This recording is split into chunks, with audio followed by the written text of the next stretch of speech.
In the following month, Dalpo throws himself into studying, preparing with Inha for the upcoming interview.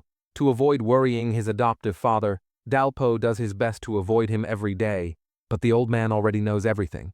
Seeing how tired Dalpo is, the old man decides to support his dreams. The next day, he eagerly drags Dalpo to the barber shop. First, he picks a stylish haircut from a fashion magazine, then carefully selects a suit for Dalpo. When Dalpo walks out in his new look, the old man exclaims, "Oh my, who are you?" Dalpo stares at his reflection, feeling uneasy. He doesn't look like the old man's silly son anymore. Unexpectedly, the old man has long known Dalpo is not his eldest son. He was afraid his younger son would drive Dalpo away, so he pretended not to know. "Don't worry about me anymore," the old man says solemnly. "Do what you want, and live your own life." Hearing this, Dalpo bursts into tears and promises he will always be his son. When Dalpo gets home, Choi doesn't recognize him, and asks their father who the guest is. The old man looks serious and says, "He's your big brother." Just then, Inha comes out and exclaims excitedly, "My uncle looks so great." The old man smiles proudly, saying, Dalpo inherits his good looks and smart brain. Seeing his daughter so infatuated, Choi suddenly remembers just yesterday he praised her as the sweetest and prettiest girl. But now, looking at the handsome Dalpo, he feels his daughter isn't worthy of him. He can't help but scold her to throw her shabby clothes out. Inha rolls her eyes and retorts that he once said she was prettier than Miss Korea. Choi argues that he was drunk at the time, then warns, "If you keep acting like this, Dalpo will think you're easy and goes after you." Inha helplessly replies that it's impossible because Dalpo has never considered her as a woman, and she has never considered him as a man. Hearing this, Dalpo closes the door sadly, missing her next words. She warns her father not to look down on Dalpo, as his appearance, personality, and intelligence are all in top 1%. After saying that, she hurries back to her room, her heart racing uncontrollably. Soon, the reporter recruitment begins. Dalpo learns 3 years of professional knowledge in just 1 month and successfully passes the written test. Afterward, he accompanies Inha to her 36th interview. Just then, Dalpo encounters his biggest rival, Seo. In fact, Seo is the person who had been texting Inha. He unknowingly used her mother's old number, and Inha, unaware of this, sent texts to it for 13 years. Over time, Seo develops feelings for this girl he has never met. To get closer to her, he hides his identity as the heir of a wealthy family and applies to become a reporter.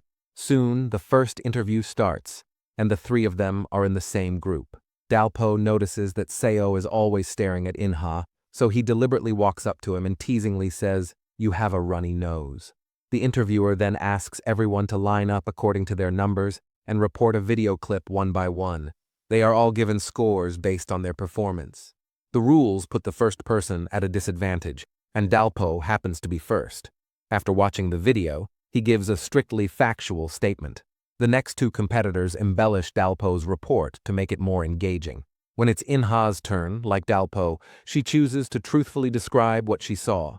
The interviewer is confused and asks why she didn't copy the previous one. Just as Inha is about to admit she has Pinocchio syndrome, both Dalpo and Seo stop her, saying she is a reporter. Dalpo emphasizes that a reporter should put facts first and not exaggerate or distort them without verification. Seo agrees, adding that it's better to stop broadcasting than to do fake reporting. After the first interview, Inha believes she's definitely failed again and regrets dragging Dalpo down. Dalpo comforts her, saying it's not a big deal. But Inha retorts, "It's better if at least one of them makes it, whoever it is." Dalpo suddenly realizes that she doesn't seem to care if he gets hired. Realizing she's said the wrong thing, Inha tries to run away, but Dalpo stops her, saying softly, "No matter what, I want to be with you." Seo feels extremely jealous of how close they are, so he shouts that the test results are out. Fortunately, both Dalpo and Inha pass successfully. The old man is overjoyed at the good news and encourages them to keep up the good work. But Choi feels uneasy, even imagining the intimate scene of his daughter tying Dalpo's tie. In anger, he throws a pillow, accidentally injuring his father. Meanwhile, a second interview is held at the company. Before the debate starts, Dalpo and Inha encourage each other. But when the case is revealed, Dalpo's face goes pale. The topic is the same case from 13 years ago that involved his father. Recently, his father's remains were found at a construction site, which cleared his name. But the false reports from back then had already left an indelible scar on this family.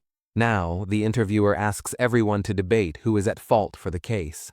Dalpo completely breaks down. He had no idea his father endured wrongful accusations for 13 years.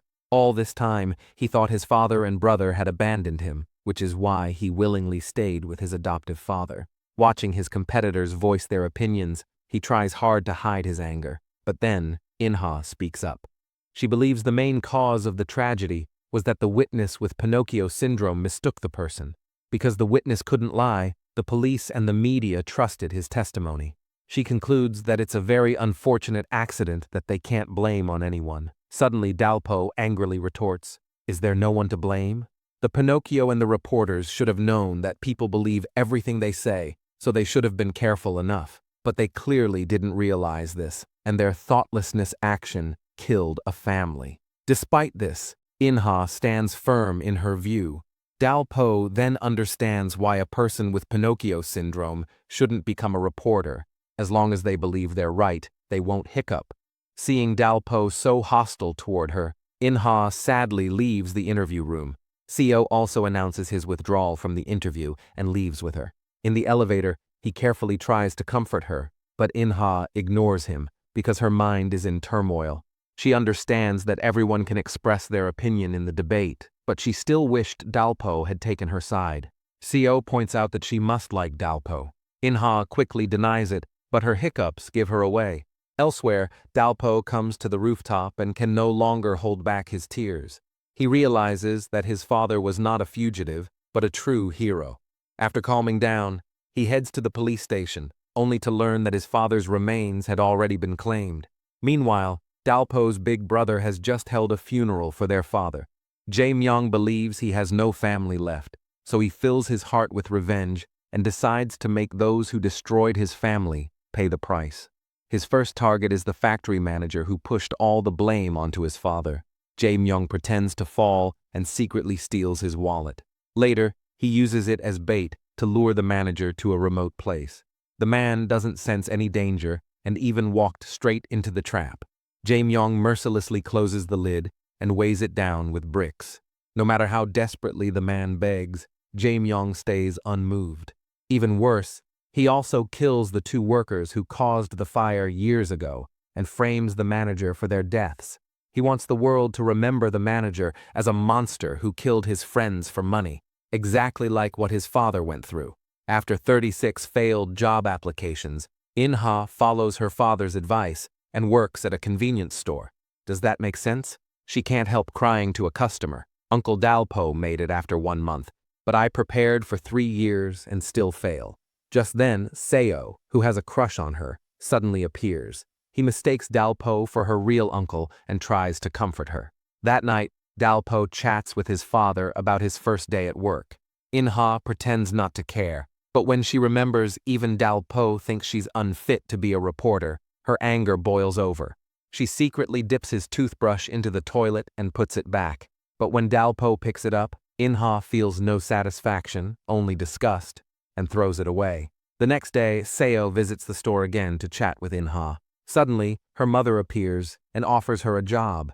In fact, Ms. Song's company faces a credibility crisis, and she plans to use Inha's Pinocchio syndrome as a publicity stunt. Inha refuses immediately, but her mother insists that pride and principles are unimportant and urges her to reconsider. Holding the business card, Inha feels conflicted, because her dream has always been to become a reporter. After work, she runs into Dalpo in the elevator and invites him to the rooftop for a talk. Inha admitted that she can't stop hiccuping since she denied liking him. Dalpo is shocked, and at the same time, this love troubles him.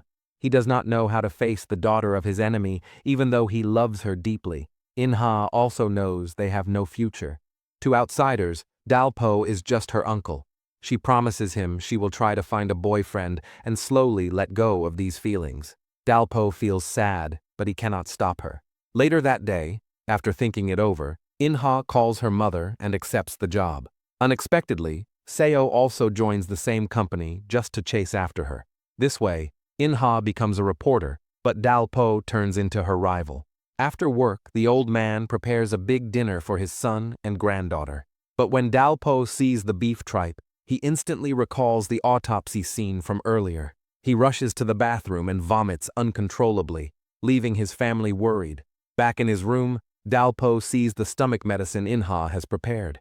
At the same time, his father brings him medicine too, showing the same concern. Right then, his younger brother also walks in with medicine in hand. Looking at the 3 packs of medicine on the table, Dal-po feels a wave of warmth in his heart. Soon after, the team leader assigns In-ha and Seo to the police station to search for valuable story. He reminds them to run faster because their rivals have also started the same task today. By coincidence, those 2 reporters turn out to be Dal-po and his partner, Yoon. Dal-po arrives first at the station, only to find the other reporters stationed there looking exhausted. He immediately realizes that the competition here is fierce. Just then, he runs into an old classmate, Chan-soo, who now works as a police officer. Just as the 2 are catching up, In-ha also arrives. Chan-soo leads them to the reporters' lounge, and right as the door opens, Seo and Yoon rush in. However, to everyone's astonishment, the condition of the room is unbelievably poor. The rookie reporters have no choice but to keep pestering the police for leads, but make no progress. Worse, they get kicked out for interfering with work. In contrast, the clever Dal-po works efficiently and quickly builds rapport with a cop. Not wanting to fall behind, In-ha begs her old friend Chan-soo for help. Out of past friendship, he mentions a minor case about a woman who unfortunately died from over-exercising. With this lead, In-ha becomes thrilled. Unexpectedly, Yoon secretly steals the story with a stethoscope trick and contacts her partner to take action. The 4 split into 2 groups. One heads to the hospital, the other to the gym. After a full day, they still find nothing useful. Now, whoever gets the gym's security footage first will win the exclusive. However, the owner refuses to hand it over, worried it might hurt the gym's reputation. After the interns beg and plead, the owner finally lets them view the footage but refuses to give them a copy. While the others take notes, clever Dal-po secretly records the video on his phone. Yoon is overjoyed, convinced they have won this round. Later, the reporters learn that the victim's husband abandons her for a slim beauty. Out of jealousy, she tries desperately to lose weight and look prettier.